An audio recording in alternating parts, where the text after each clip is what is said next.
ایک شخص نے ایک خوبصورت لڑکی سے شادی کی۔ وہ اس سے بہت محبت کرتا تھا، مگر ایک دن اس لڑکی کو چمڑے کی بیماری لگ گئی، جس سے اس کی خوبصورتی دن بدن گھٹتی جا رہی تھی۔ ایک دن اس کا شوہر کسی سفر پر نکلا۔ واپس آتے ہوئے اسے حادثہ پیش آ گیا اور اس کی دونوں آنکھیں چلی گئی۔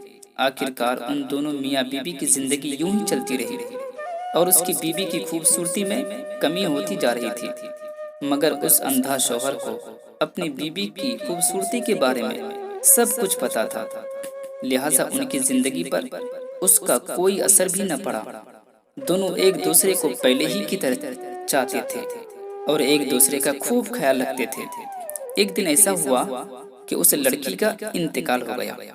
اس کا شوہر بہت غم میں ڈوبا ہوا تھا۔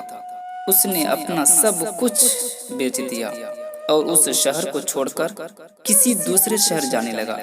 تو جاتے ہوئے ایک شخص نے پیچھے سے آواز دی اور کہنے لگا، تم تو اندھا ہو، اکیلے کیسے جاؤ گے؟ اس سے پہلے تو آپ کی بیوی آپ کو لے جاتی اور لاتی اور آپ کا خیال رکھتی رہی، اور آپ اندھا رہے۔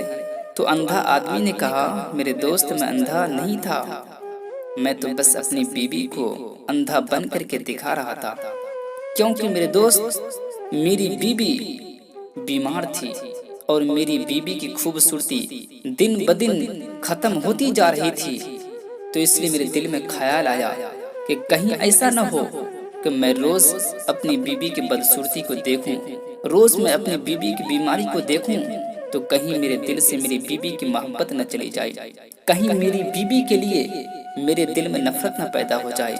اس لیے میں یہی سمجھا کہ میں اندھا بن کر کے رہوں، میرے لیے یہی بہتر تھا کہ میں اندھا ہی بن کر کے رہوں۔ میرے دوست میری بیوی بہت اچھی تھی، بس میں اپنی بیوی کو خوش رکھنے کے لیے ایسا کیا۔